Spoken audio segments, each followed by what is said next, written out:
Good evening and welcome. It's 8 p.m. on the clock. Time for the news on NDTV. I am Ankit Tyagi. These are the headlines. Battle between Israel and Hamas enters day 10. Netanyahu warns Iran and Hezbollah for any help to Hamas. Number of hostages with Hamas revised to 199. 80,000 evacuated from North Israel.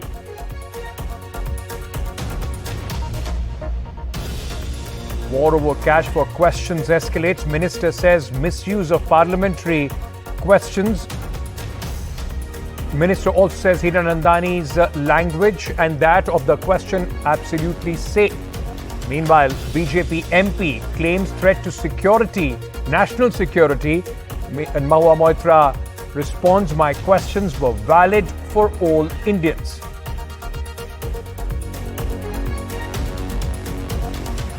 Allahabad High Court acquits Surinder Kohli and Maninder Singh Pandey, the main accused of the gruesome Nithari killings. High Court expresses its disappointment in the investigation, says norms violated and case botched up by the investigating agencies.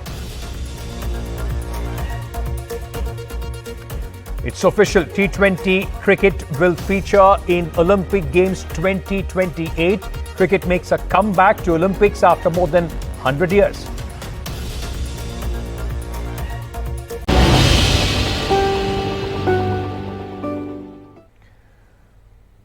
All right, starting with the latest of day 10 of the conflict between Israel and Hamas. Now, Israel has revised the number of hostages held in Gaza to 199. Israel Defense Ministry has said they have informed 199 families of their loved ones who are being held hostage in the Gaza Strip by Hamas fighters. Israel has also denied reports of ceasefire in southern Gaza. In fact, the reports had claimed that there was ceasefire which the Israel has agreed to. Now, the Defense Ministry of Israel has denied that. Meanwhile, the Prime Minister of Israel, Benjamin Netanyahu, held his first emergency cabinet meeting. The cabinet agreed to evacuate residents in North Israel, which is a warning and a signal of a massive ground offensive which the Israeli army is now preparing for.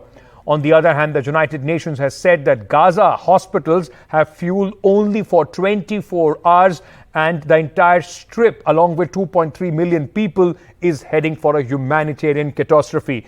Meanwhile, the United States has said that Egypt's border crossing to Gaza may reopen. Reports suggest that President Biden is likely to visit Israel in coming days as well. Let me very quickly go across to my colleague Kadambini Sharma, who's joining us from Tel Aviv with the latest as far as this conflict zone is concerned. Kadambini, first question to you. As Israel now prepares for a massive ground offensive, the worries as far as the conflict escalating between Israel and Hezbollah, what are you hearing on that front? Is the country preparing for a two-front war now? Well, it looks like the country is prepared for a two-front war because not only Israel, but as far as Hezbollah is concerned, even US is saying that they have Israel's back, and if any third party tries to intervene, they would be there for Israel. So that is quite clear, and Israel is prepared. We have seen in last few days how the entire border with the Gaza Strip was continuously manned, and the number of armored vehicles and artillery and tanks there, the number of troops who are heading there. But we have also learned that on the northern borders as well, there is a massive deployment of Israel's army. So, and also there are airstrikes. Every time there is a missile fired from there, there is an airstrike, and this is a continuous thing which is happening. Now, there is a warning, clear-cut warning from US that if Hezbollah tries to mount any more attack, that would mean that they would have to get into this. But Hezbollah has said in a statement, it has said that it is just a skirmish. It's not a battle. It's a warning. That's what they have said. So on two fronts, this is the situation at the moment. Apart from that, what we are seeing is that U.S. Secretary of State Antony Blinken is here. He is meeting the leaders here, and he has come back from his Arab nation tours, about which the information which is coming is that everyone, each of the nations he has visited, is concerned about the civilian casualties in Gaza. They too do not want the situation to escalate, and U.S. has already said that Israel has the right to retaliate against the group Hamas. But the problem is that at the moment Gaza is in siege. Israel is in has sieged all the borders, all the crossings which are there. The only crossing which is supposed to be open was Rafah, and for this negotiation was going on. Okay. Even Secretary Blinken has said that it would open, but till now it was supposed to open at 9 in the morning. Till now it's not open, and it is still awaited what the situation would be or how it would go about. Now, this is very, very important, in fact, as far as the lifeline to the Palestinians who are stuck in Gaza is concerned. Kadamni, thank you for joining us. As Kadamni was speaking about this big tour of Secretary of State of United States, Antony Blinken, he went to West Asian countries, and post that he's back in Israel. Now, what we know, or at least the indications are that they have convinced Egypt to open its border at the Rafah crossing for the humanitarian aid, and also to let people, those who have dual nationality, to in fact cross over to Egypt as a humanitarian corridor. U.S. Secretary of State Antony Blinken on an extensive visit in the Middle East, meeting leaders and appealing to them to take a guarded approach towards the ongoing war between Hamas and Israel in Gaza.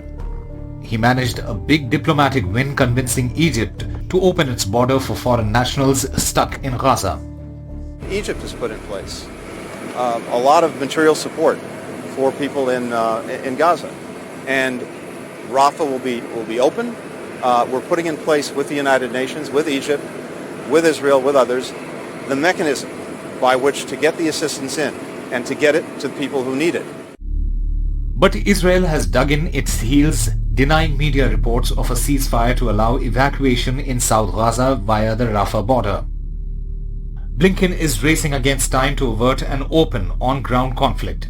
Like Kissinger, who is known for shuttle diplomacy because of his various short flights to several Middle East capitals, Blinken too has been making quick hopovers. But unlike Kissinger, Blinken has a much daunting task to convince every Arab country to stay away from this conflict.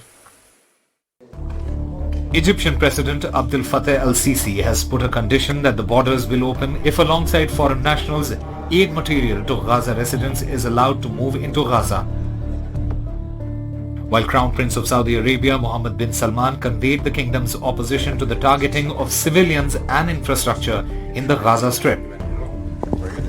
In Qatar, the Prime Minister Mohammed bin Abdul Rahman bin Jassim Al Thani said that Hamas's office will not be closed in Qatar.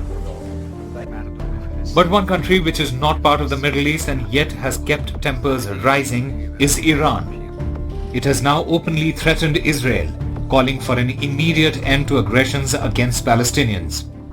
در صورت تعلل جامعه جهانی و سازمان ملل متحد و کنشگرانی که حامی جنگ افروزی رژیم صهیونیستی هستند، پاسخ در زمان مناسب و مورد نظر مقاومت انجام خواهد شد.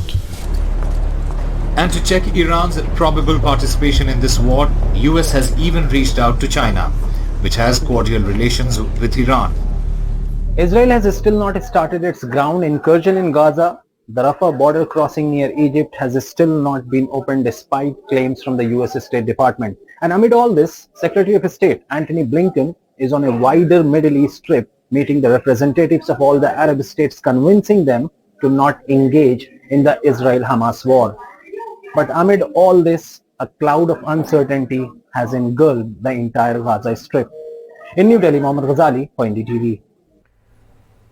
Meanwhile, the continuing conflict in Israel has also hit home. Two Indian origin Israeli soldiers were killed in combat. Both these women, in fact, were fighting in the Israel-Gaza conflict. Now, Moses and Kim were killed in action.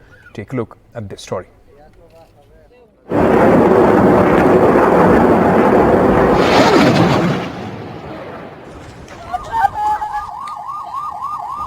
When Hamas attacked Israel on October 7th, two women of Indian origin were among the hundreds of Israelis that were killed. Moses, a home front command officer, died fighting the multi-pronged attack by Hamas militants who broke through the Israel-Gaza fence. All of 22 and belonging to the city of Ashdod, Moses served in the Home Front Command, a force that operates in various emergency situations and specializes in civilian protection. Scores of Israelis, both civilians and military colleagues, attended the funeral in her hometown on October 8th to pay respects.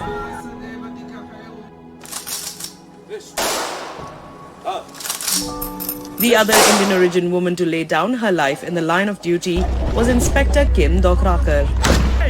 A border police officer, Kim defended her homeland with grit, but sadly paid the ultimate price. According to reports, 286 Israel soldiers and 51 police officers have been killed in the conflict so far. With the war far from over, the number is most likely to increase. Vishal Vivek's report for NDTV.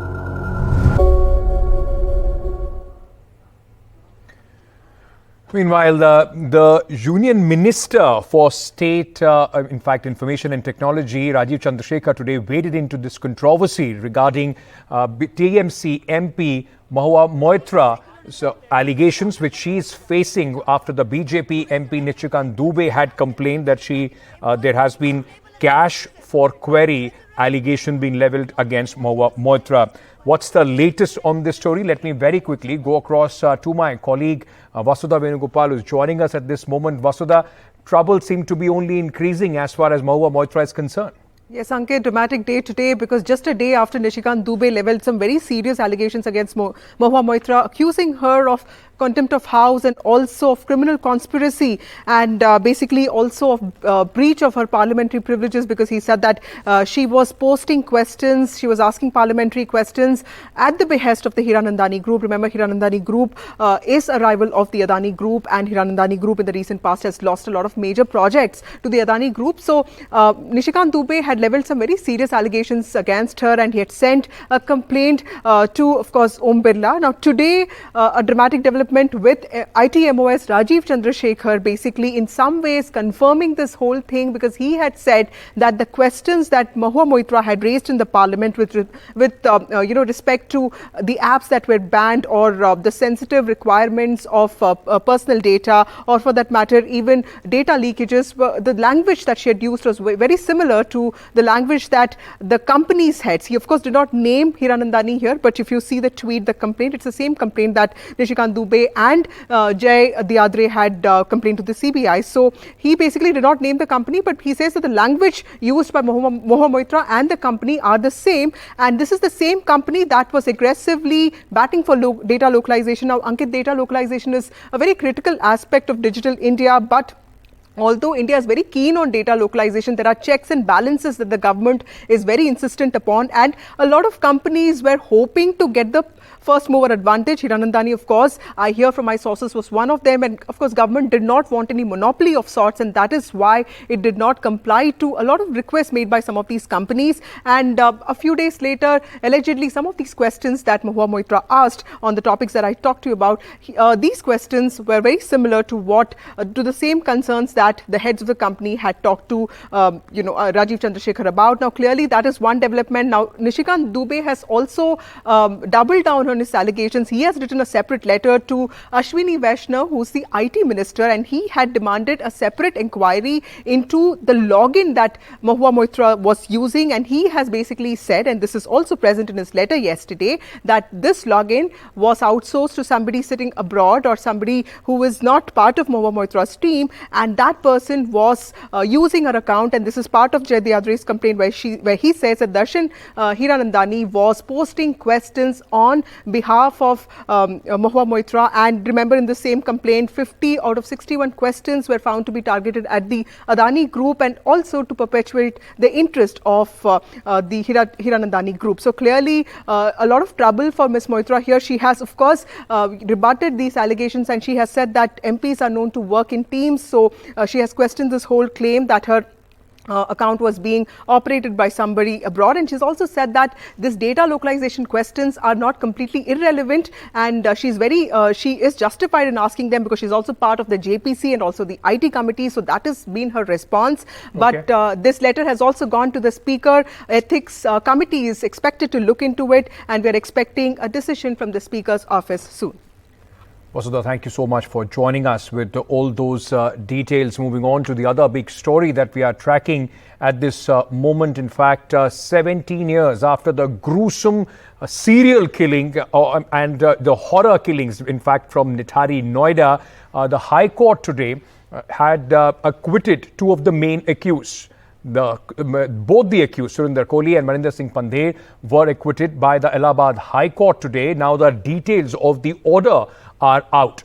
The High Court in its order has said, in fact, the investigation otherwise is botched up and basic norms of collecting evidence have been brazenly violated. It appears to us that the investigation opted for the easy course of implicating a poor servant of the house by demonizing him without taking due care of probing more serious aspects of possible involvement of organized activity of organ trading. Now, this, ladies and gentlemen, it points out once again to shoddy investigation, which was first conducted by the Uttar Pradesh police and then, of course, by the CBI. This was one of the most high-profile cases that the country has seen in the last 2 decades. The question, the big question that people are still asking, especially the victims, if these people did not kill their children, who actually killed them? My colleague Tanishq is now joining us at this moment with more details of this High Court order. Tanishq, now very, very important, scathing and crucial remarks have been made by the High Court while acquitting both these accused. Yes, Ankit, definitely very important and crucial remarks. And let me just tell you that the key to this case was the confession of S. Kohli.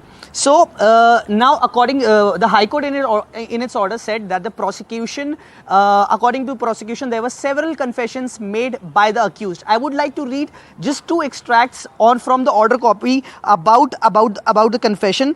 Now, the order copy says that despite specific allegations of severe physical torture, the accused, for extracting his confession for not holding the medical examination, has rendered the confession unreliable. This is one of the extract from the order copy. The other says, the other extract says, in the confession itself, the accused has alleged torture by the police, which renders the confession untrustworthy by the virtue of Section 24 of the Evidence Act.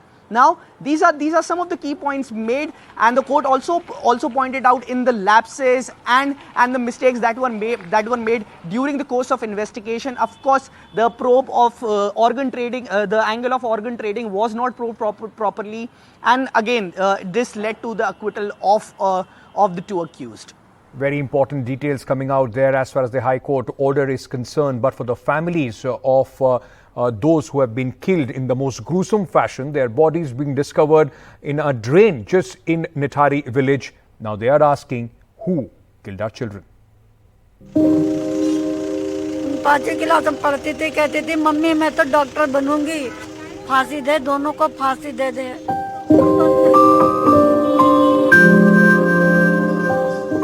Sunita and Jabulal are in shock. Their 10-year-old daughter was among the 20-odd children murdered brutally in Nithari in 2006. Over 17 years later, their daughter's alleged killers, now acquitted by court, may walk free. 63-year-old Jabulal, also known as Nithari's Presswala, sits right across the House of Horrors where his daughter's remains were found. He says many grieving parents like him feel this is not justice.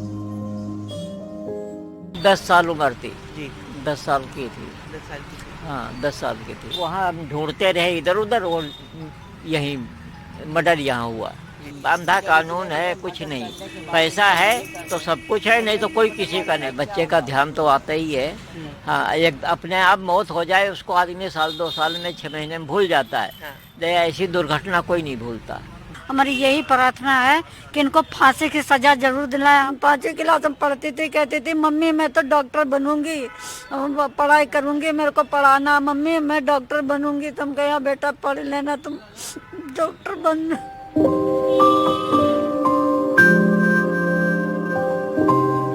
Ramkishan, father of another such victim, meanwhile, is heartbroken. आखिरी फैसला हमने ऊपर वाले के ऊपर छोड़ दिया। The Allahabad High Court on Monday cleared the main accused, Surinder Kohli, of all charges in the 12 cases against him, citing lack of evidence. His employer Maninder Pandher has also been acquitted in the 2 cases against him, with the court setting aside their death sentence. दोनों मुकदमों में आज Allahabad high court ने मोनिंदर सिंह पंडेर को बरी कर दिया है। The chilling murders in Mithari, less than 30 kilometers from the capital, had left the country in shock. While body after body was found in Maninder Pandher's home, his domestic help Kohli had disturbingly confessed to having sex with dead victims and eating their body parts. There were gruesome charges of murder, abduction, mutilation and even cannibalism against the two. The CBI filed around 19 cases against Pandher and Kohli in 2007. While larger questions are being raised on the over 17-year-long investigation, the main accused, Kohli, won't walk out of jail right now. A curative order on his death penalty is still pending in the Supreme Court. Here in Mithari, outside the House of Horrors, there's an eerie calm. For the bereaved families, the order has come as a shock. For them, justice has been denied.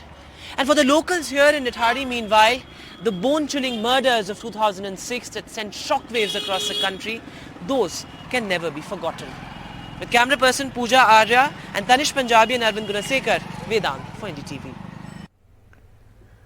Moving on now, in fact, it's a great moment for all cricket fans across the world, something they have been waiting for a long time, to see cricket as an Olympic sport. Well, that is now official. Cricket will be part of the Los Angeles Olympics 2028. And more importantly, cricket will be part of the Olympics for the first time in more than 100 years. This was formally ratified by the International Olympic Committee. Cricket will be part of the LA 28 Games, and more importantly, cricket will be part of the Olympic Games for the first time in more than 100 years.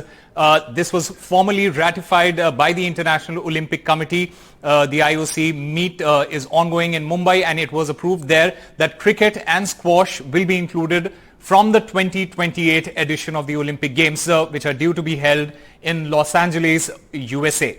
Along with cricket and squash, baseball, softball, lacrosse and flag football have also been included in the 2028 roster after, like I said, after the ratification at an IOC meeting in Mumbai.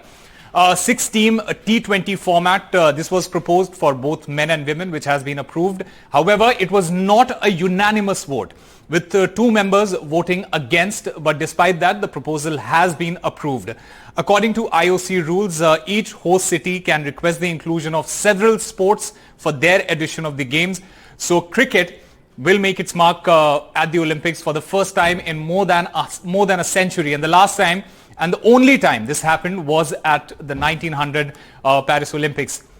The International Cricket Council, there has been a lot of reactions. The ICC has also reacted. ICC Chairman Greg Barclay has said that we are thrilled that cricket's inclusion in the LA 28 Olympic Games have been confirmed by the IOC session.